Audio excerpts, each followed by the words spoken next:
everybody. My name's Amy Lever. I am from Pixability. We're a YouTube ad tech company that helps brands and their agencies run more effective YouTube campaigns.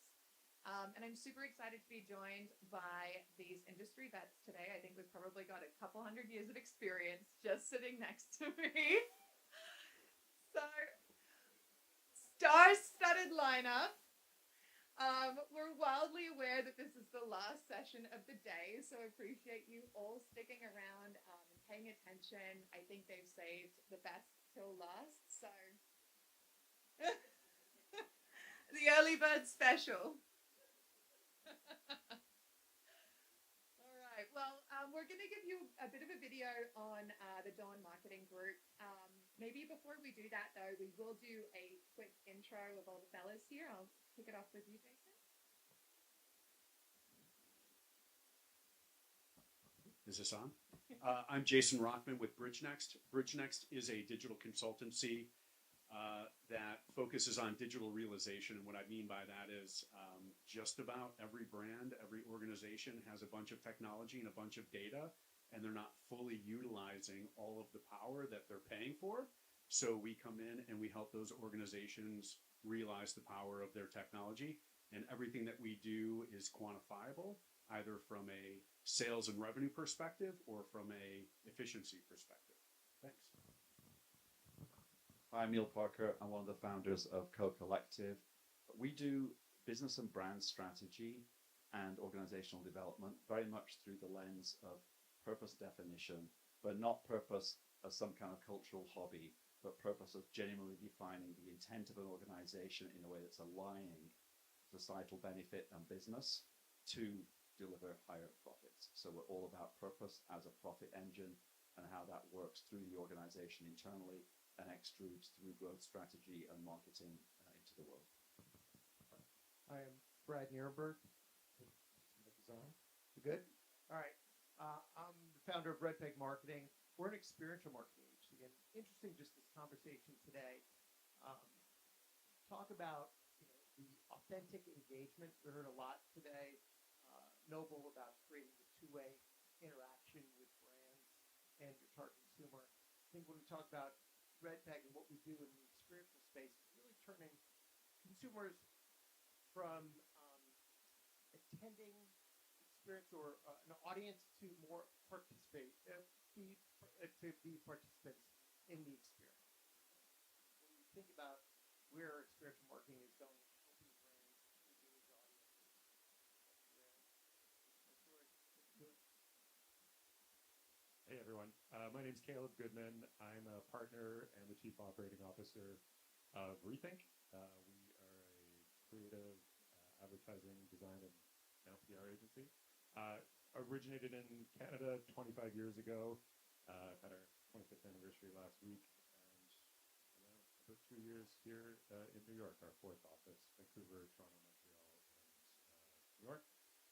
About 400 of us across those 4 offices. Thanks, Caleb.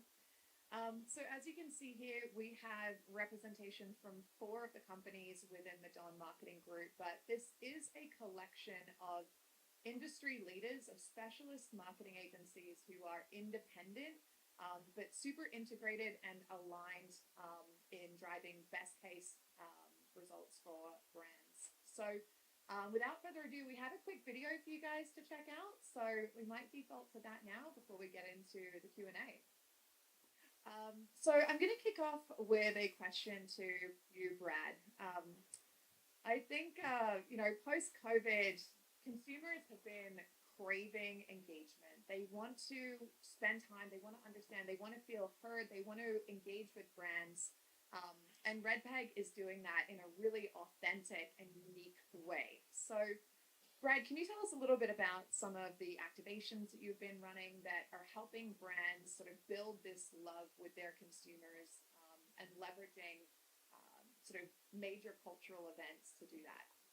Sure. I think one of the things that we spoke about earlier was our activation of the Taylor Swift Marriott Bonvoy partnership globally, both putting the partnership together, and then how do you activate such powerful brands globally and creating that connection point that we talked about, not buy I mentioned,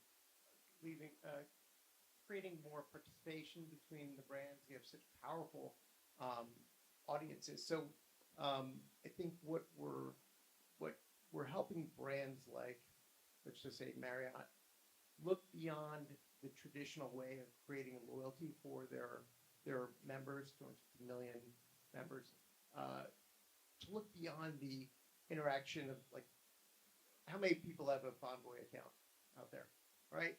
So we all love the free hotel rooms, but if you have an opportunity to cash in points for a Taylor Swift ticket versus Bonvoy, how many people are like nodding your head?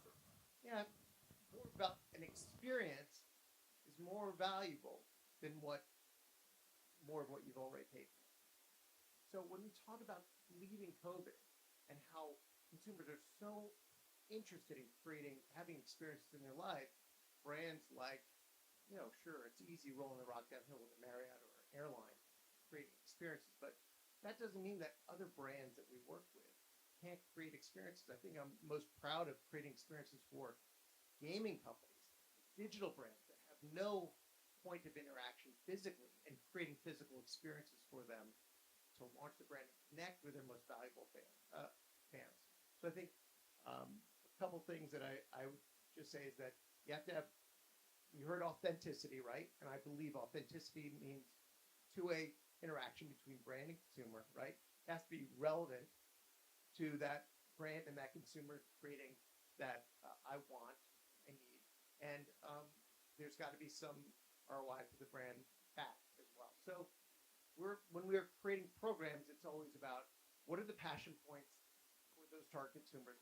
Where can we play authentically and create that two-way give and take? So just an example, if you saw in the Bonvoy Marriott thing, we're activating and we're creating experiences at 10 to 15 hotels at every Taylor Swift stop, allowing people to get a piece of Taylor Swift. With bracelet making stations, 4,000 people are lining up for just to make a bracelet, but getting a piece of their passion point, Taylor Swift, right? And Marriott Bonvoy is providing that for them. So there's a lot more. I'm sure you got the email offering you to cash in for tickets, but I think that we're talking about creating two-way authenticity. It goes beyond just a digital engagement. You got to create some form of physical engagement for both brand and consumer.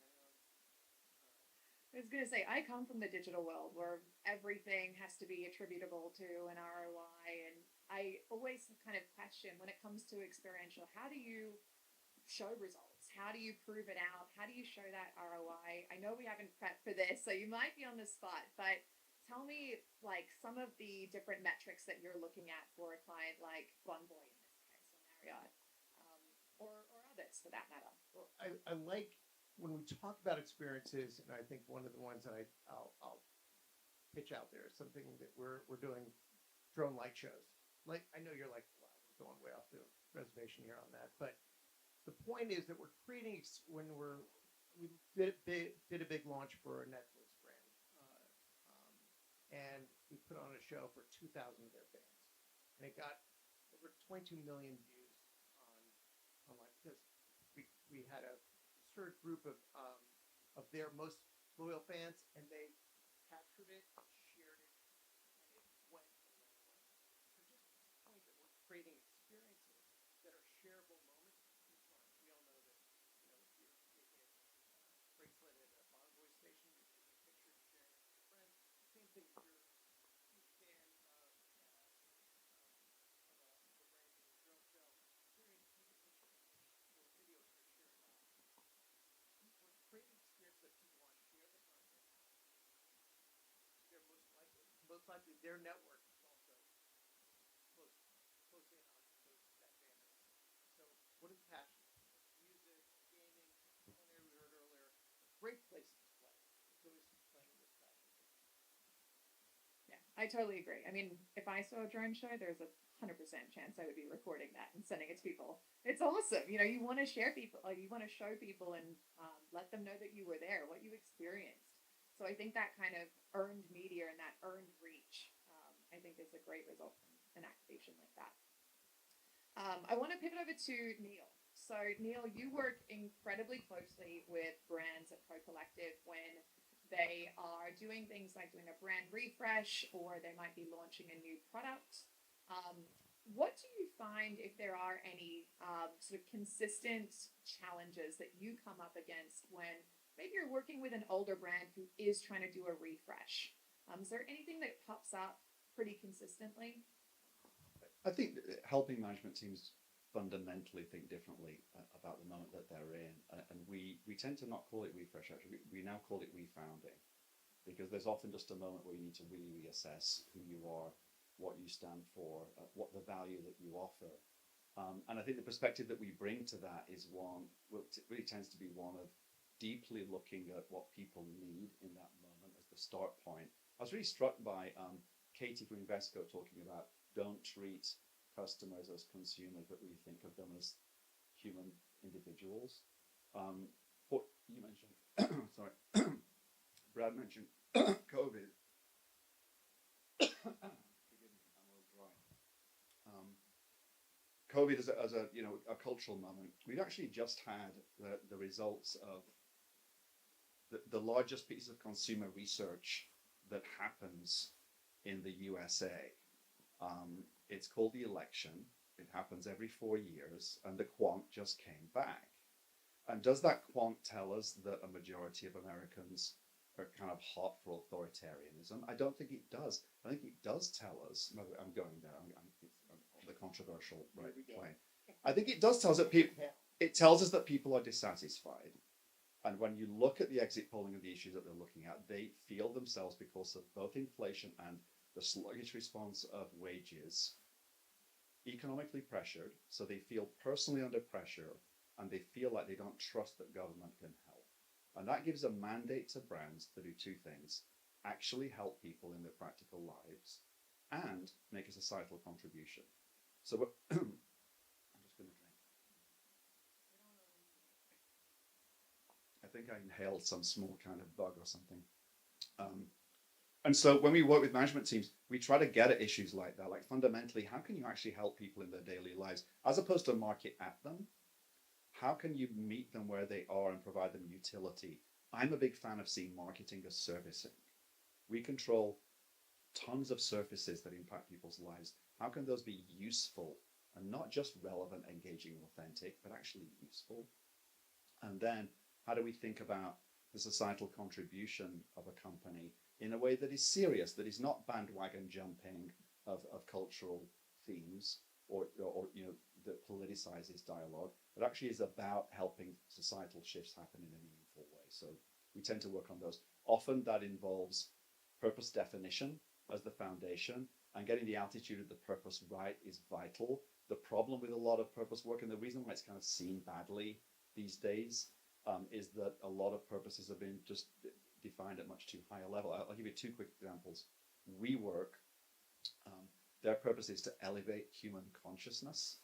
Now, obviously, they've kind of run into their own fiscal issues, because actually they were, really arbitrage around cheap rents at a moment of a lot of gig economy workers needing space. But leaving that to one side, that level of purpose is not going to enable you to refound a brand. It's too high. I'll give another elevation example. Altria, which used to be Philip Morris, their purpose is to elevate the everyday one moment at a time. And yes, they're talking about nicotine, right? They're talking about have a cigarette. And that's too low. That's basically identical to what you want to do in terms of what you want to sell, not a purpose either.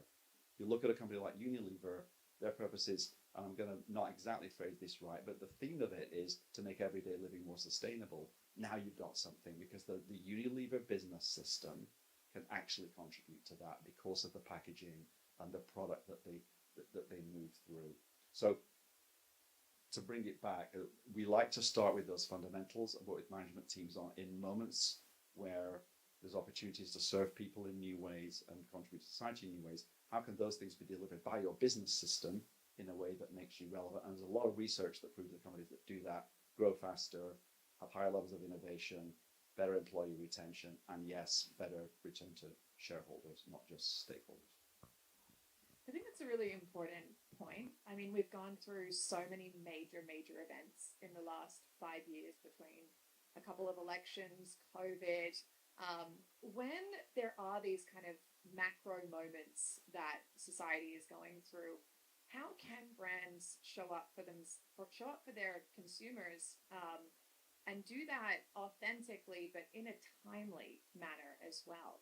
Like, how do you find that right balance between striking while the iron's hot and addressing it in a way that is going to make people feel heard, but not botching it just to sort of like try to, get to the end goal as soon as possible? And Neil, if you want to take that, or if someone else wants to jump in. I'll just take it real quick and then I'll pass. But I think it's essential not to bandwagon jump. Like, the consumers can see that stuff coming a mile away, and they see the opportunism of marketers and they hate it. So do what you do really well for the long term. Be aware of the context, but don't exploit it for clicks, will be my take.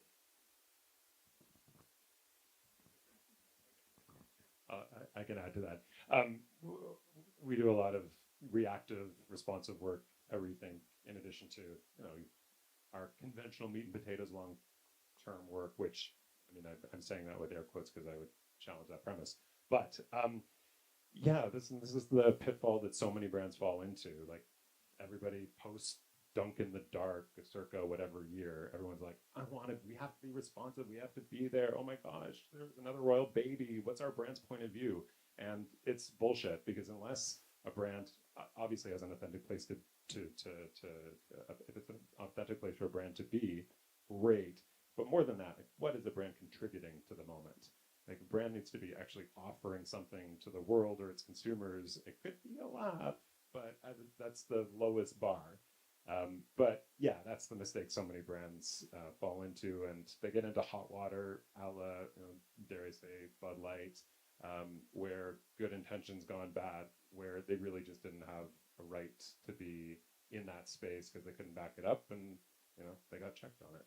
In addition to lots of bigotry and bullshit. But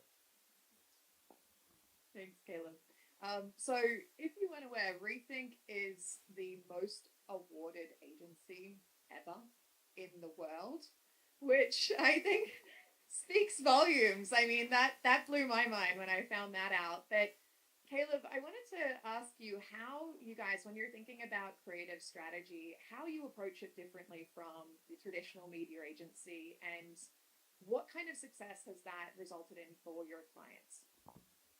okay, good question. How do we do it differently? I'll caveat that we don't plan and buy media, but as we're doing comms planning, working with our media partners,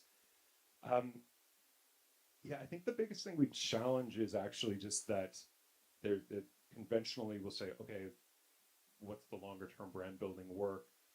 And then everybody wants this responsive type of advertising. How do I take advantage of the moment?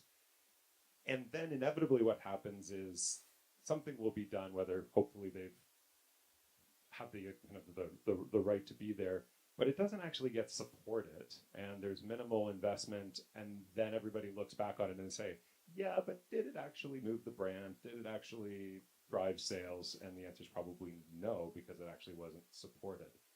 So, maybe I'll offer this group, one of the practices we use at Rethink is, they're always pretty simple. We call it go, then grow. And go is, instead of the conventionally, at least in the advertising and marketing planning side of things, you're in deck building for like 8 months at a minimum before you actually make something in the world. And you'll explore every possible permutation of the idea, and let's go further, and what would year 2 look like? And then you do like 5 things. And with our clients, we say, okay, just like invert that practice and say, what is not just the MVP, what's the minimum viable product, what's the fewest number of things we must do to get into market as quickly as possible? And then we see what happens. And then we learn from that. And then instead of waiting the 9 months to get all of the testing done, we test in the real world in a small, responsible way. And when we see something catching fire, then we add investment to it. And then we say, oh, wow, that worked really well. Actually, that asset can work on television if we need to, or now we can actually plan a year or 2 for it. So we kind of just invert the approach to planning. And then I'll offer one other tool, and I think we have an example of this, is we are well awarded. And I think we're most proud of an award we got at Cannes last year, which was the first ever a 5-year effectiveness, first year Grand Prix 5-year effectiveness for our work with Kraft Heinz. And it's because everything we do and put into the world follows a really simple criteria. It's an acronym, it's CRAFTS. So when we're evaluating work and internals and sharing with clients, is it clear? Can you write down the idea in one sentence? Is it relevant? Why does it have to happen right now or within the next 2 years? So haven't we all been in one of those meetings and you might be receiving the ideas or presenting them and somebody says, that's such a great idea, we got to do that. Or that's such a great year 2 idea, let's not lose it. And dollars to donuts, you're not doing either of those. And so why does it have to be done in the next 2 years? Achievable. Can it be achieved for the time and the budget that we have? Can it meet a different kind of craft standard? Is it true?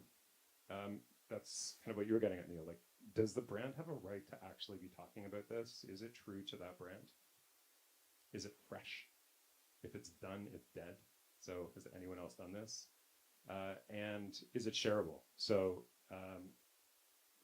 Brad, you were kind of talking about this, like, what's the thing? What's the thing that I'm gonna take a photo of, do, participate in, at a bare minimum share socially? So crafts, and when everything is high scores on crafts, it's probably producing the results, and then nice for us, we will often win an award. And just because T-Swift is in the air, we have an example of something that was a classic Go Then Grow and kind of high marks on crafts. So maybe we can cue that up. It was the Seemingly Ranch. Heinz has the newest condiment mashup. This time it's ketchup and ranch, and they've decided to call it Cranch. What kind of monster would make something like Cranch? When it goes on sale, we'll see how long it lasts. Quiet on the show. The rumored relationship between pop star Taylor Swift and NFL tight end Travis Kelce has taken over the internet. This tweet went viral. A fan posted Taylor Swift was eating a piece of chicken with ketchup and seemingly ranch. I think the internet right now is going insane.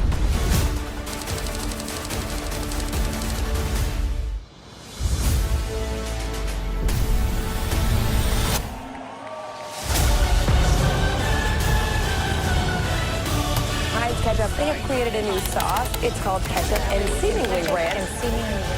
One viral Taylor tweet is inspiring an unexpected new product. Did you see that Heinz literally released a ketchup and ranch? And it was a record turnaround time. You don't think they can't create it in 2 days? Yes, they can.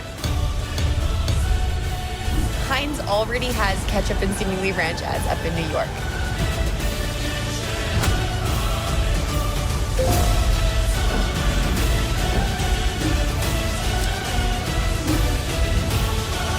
This is brilliant. Right. This is good. Ketchup and ranch, banger shit. Now, don't be too concerned by the word seemingly. We should sell this and make some money. Swifties, we are in our ketchup and seemingly ranch era. The fastest marketing turnaround I think I've ever seen. I made seemingly ranch, fully embroidered sweatshirts.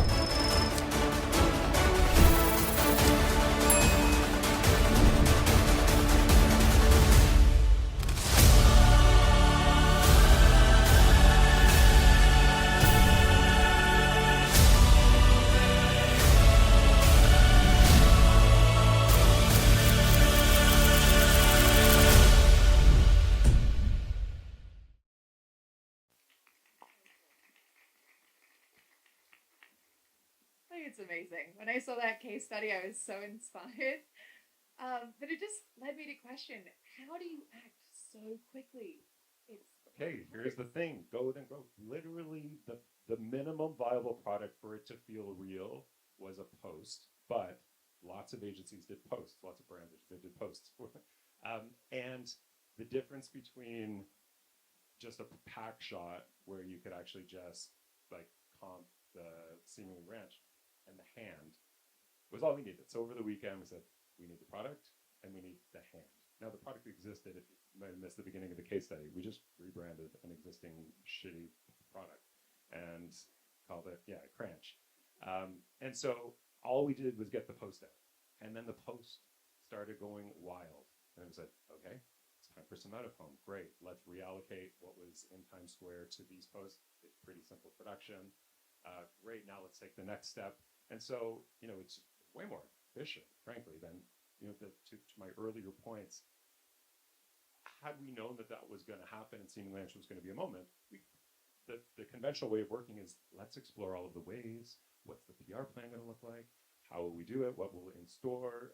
Like all of those things, instead of saying what must we do in order to make this viable and then grow. So we work fast, but it's not high effort for the speed.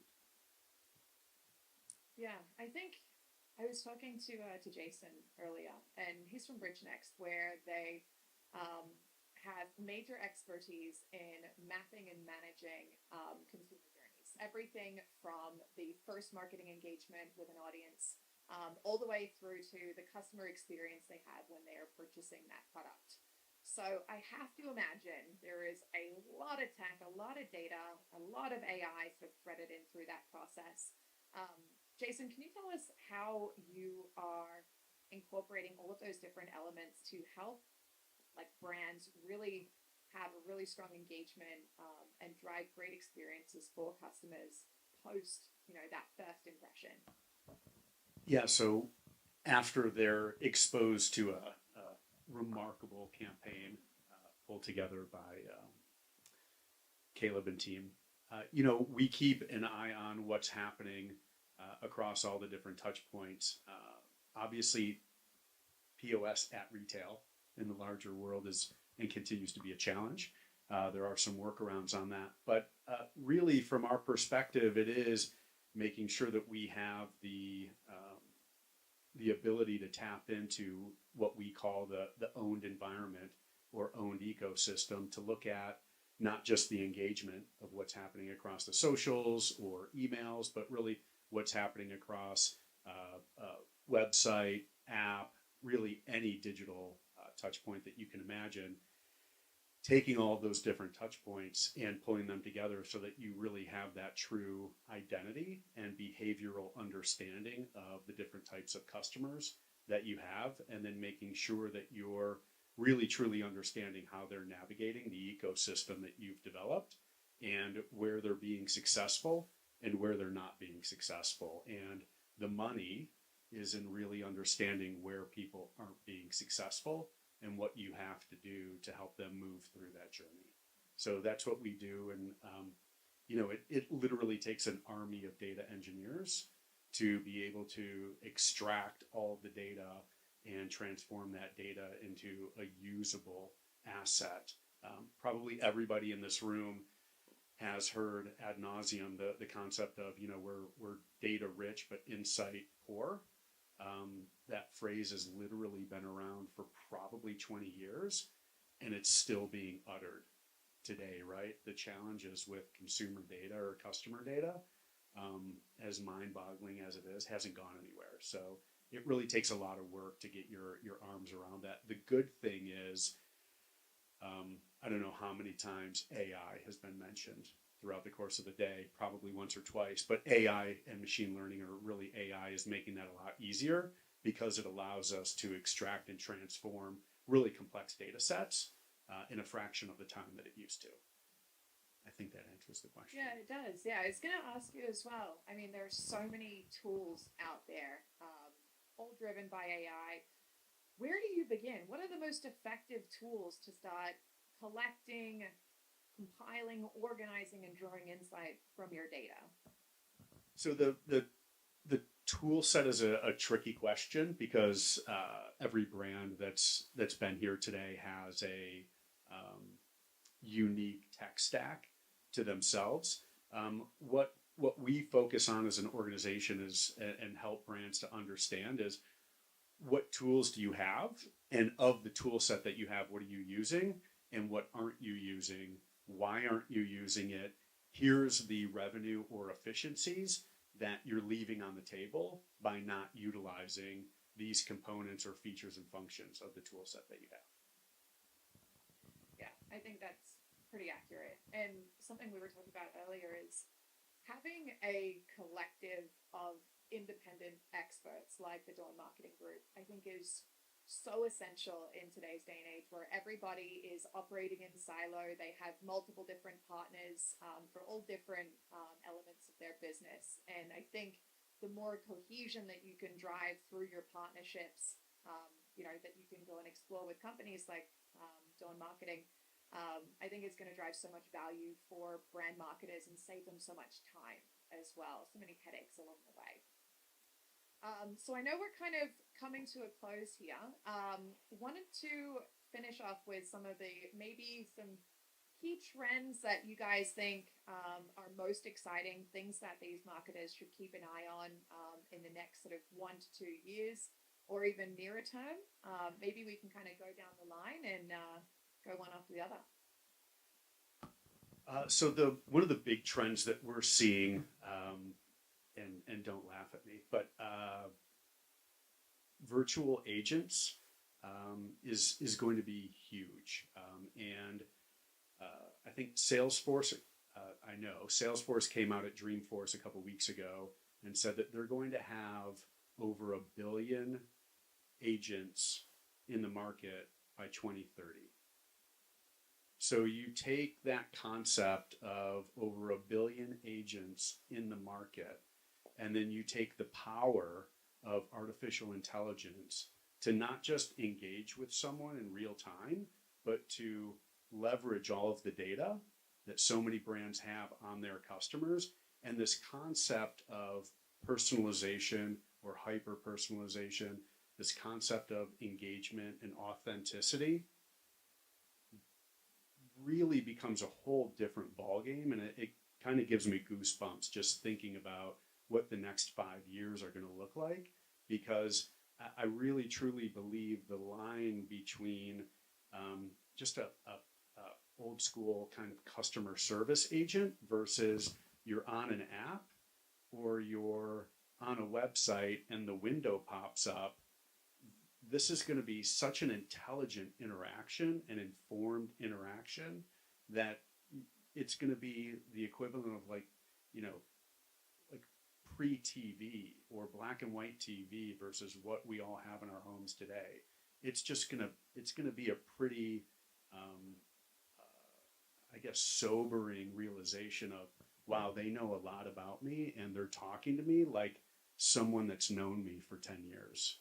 I really think that's where it's going. And, that's so much easier than convincing everybody to wear a headset, right? We're not paying for that experience. The brands are paying for that experience, and they're just leveraging all the information that they already have. But other than that, nothing big is going to be going on. Nothing apart from that. Yeah, I'm just going to tag team on that exact theme.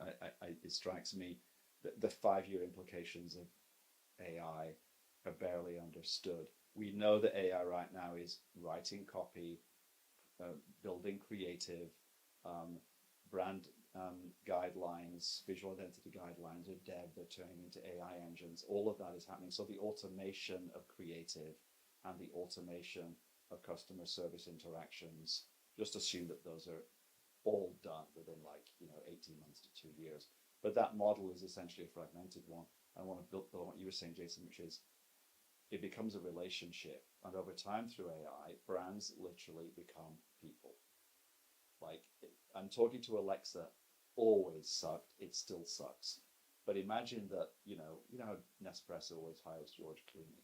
But George is there, he's actually going to be a relationship. And then if that's what it is, and there's a real-time relationship with this brand that knows you well, which kinds of brands get the permission to know you that well? Which kinds of brands get invited in, or you're going to want to spend time with? Not just the ones that are entertaining and engaging, the ones that you trust, the ones that are making a contribution, the ones that actually have motives that are clear to you and that you're aligned with. Which brings us back to, in an era of AI, human purpose and societal relevance are all the more important, because it's that will give you the permission to let people engage in those much more let's call it committed relationships with you. So I think that's going to be a huge theme is brands become people over time. Which kinds of people do we want to have a relationship with? Those that we trust, who aren't assholes, who are doing good things. Love that. I'm going to give you two. One, we keep going with what you just said, what you've said, that look, this is going to be, what you said is the next 2 years with AI. I think that then the need post-COVID, as we talked about, the need to get outside of the digital world and have real experiences with brands is going to be even more important. Sure, am I an experiential marketer? Am I betting on the future? Yeah, but I also look. You see what's happening. Like we all are getting inundated, and people are longing for experiences more than ever. So, I think that brands are going to do. So the second part of it is that look, there's going to be some mass events coming to the United States in the next 2 years. You got the World Cup and the Olympics. These are mega events, so the biggest brands are going to participate in a mammoth way. Like this is going to be like you've never seen before. The planning that we're seeing, way happening already. Okay, so and the massive experiences that are going to happen in each of these cities that are hosting the World Cup is going to be like we've never seen before.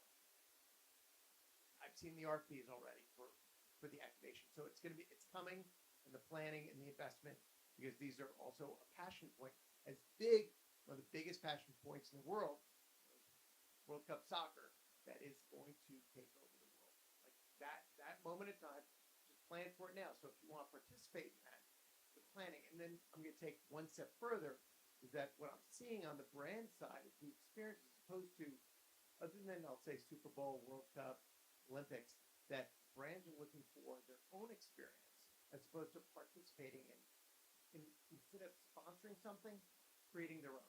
Like what you've seen, the golf match with Capital One does, like the branded, their own event. Take it, that's a media created event. What we're seeing now is brands creating their own event. They want to build a longer relationship with deeper relationship with their consumer. And you're going to see much larger. You see pop-ups. That's a mini version of this. Think about how brands are going. Wait, can I be a little bit? I want to go bigger. I want to engage the whole country. How are we going to do that? So I think you're going to see brands leaning into creating their own experiences, not just as a sponsorship, but what's truly my brand experience? How can I bring that to life? How am I going to engage my consumer and educate them on my brand the way I want to, not just pay a big markup? Because those costs are continually, sponsor costs are keep going up. Media more and more expensive, and brands are like, I can do this myself. Like I can create this experience. So that's what. Thanks. Okay, I'm scared, excited, and stressed already about like World Cup coming and already being late. So I guess I'll offer one. A trend I'm seeing, and I expect to continue, is a shift in I guess what Neil was talking about, brand purpose and how that's expressed. And I think we're coming to the end of about 10 years of brands feeling a pressure to save the world and going beyond their corporate social responsibility requirements to, we must be the brand that enriches people's everyday lives. With cigarettes, was that it? Something close to that, yeah. It's been accelerated by, I'll bring up the Bud Light example again, and there's others. And the election this week, that's going to spook a lot of brands, but also they didn't necessarily have the right to be there in the first place. So every organization does have responsibilities in a CSR capacity, of course, but a brand doesn't need to take disproportionate credit for participating or contributing to making the world an entirely better place. Hot take. If it's ketchup, it's selling ketchup, and it's got a specific function and should do that. And if Kraft wants to donate to lots of food banks around the world, it's great. They absolutely should do that. But I think brands are going to just reassess their role in CSR and how they actually show up in the world, and they'll probably get back to talking about their products more than trying to save everyone all the time. Hopefully. Thank you so much, guys. I think we're up on time. I want to get you all off to happy hour, but thank you so much for having us. It's been great. Does anybody have a question, actually? Just because it was such an amazing group. Sorry. Yes. That's a really great question. I don't think so at all. I don't think this is exactly what you were saying, but it sparked the thought of a brand isn't just matching luggage. And I think where we're going to is just from my perspective, the next level of that one-to-one engagement. And I want to be able to interact with a brand in a way that the brand knows is most relevant to me. So a brand can have 12 different attributes, but they're going to know, or they already know, really Jason's only focused on these 3 attributes. And Jason likes to be spoken to in this sort of manner, much more relaxed. And, hey, Jason, how are you? Versus the very formal, really pleasant accent, just different ways of engaging with people, I think is the evolution we're going to see. Yeah, I agree with that. I also think it depends on how you define brand, which is a word that has just many different incarnations. Define brand by its creative endpoints, then I think, yeah, that's not going to be command and control or consistent showing up with blah, blah, blah. It's going to become way more hyper-targeted and personal. We may not even know someone else's experience of, Heinz. We may have a perfectly personal one in the distant future. But all of it comes from an origin. We think about brand as we do at Co, as the ambition of a company to actually make a difference in people's lives. That has to be brought into by a management team who are running the company, and brand as that beating heart of what an organization is hoping to give to people remains as relevant as ever, although its manifestation is going to become way more fragmented. That's my take. No, good. Okay. Any other question? No?